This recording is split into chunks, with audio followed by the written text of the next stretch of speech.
My name is Diane Latiker. My community is called Roseland in the far south side of Chicago. Our community is just not thriving.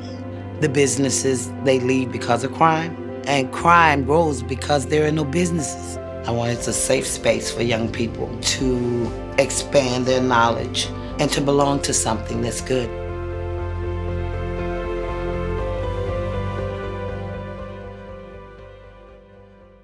Aisha, my youngest daughter, she was 13 years old, and I found out that the gangs were recruiting the boys and they were failing in school. One day, I just let them into my house.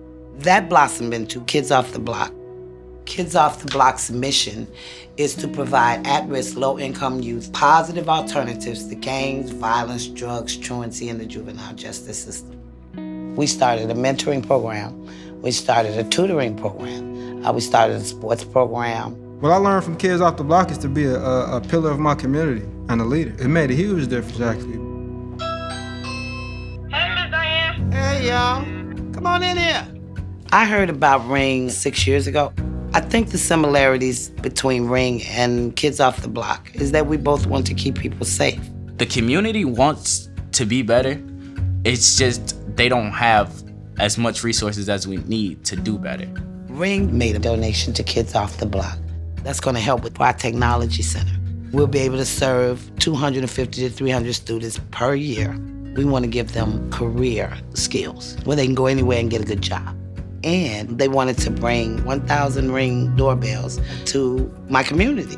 What they did was they gave a sense of security to 1,000 residents. Our mission here at Ring is to make neighborhoods safer. It's really important to us to listen and to learn from community leaders like Diane, who really understands how best to serve the community in which she lives. And we have a shared desire to make communities better together. This Ring doorbell has been fantastic. If somebody has passed by my house, I can see who it is. I love it. Back in my day, we had the Neighborhood Watch. The Neighbors app brings that sense of community back. I hope the donation of the doorbells will give everyone a sense that there's people who just care.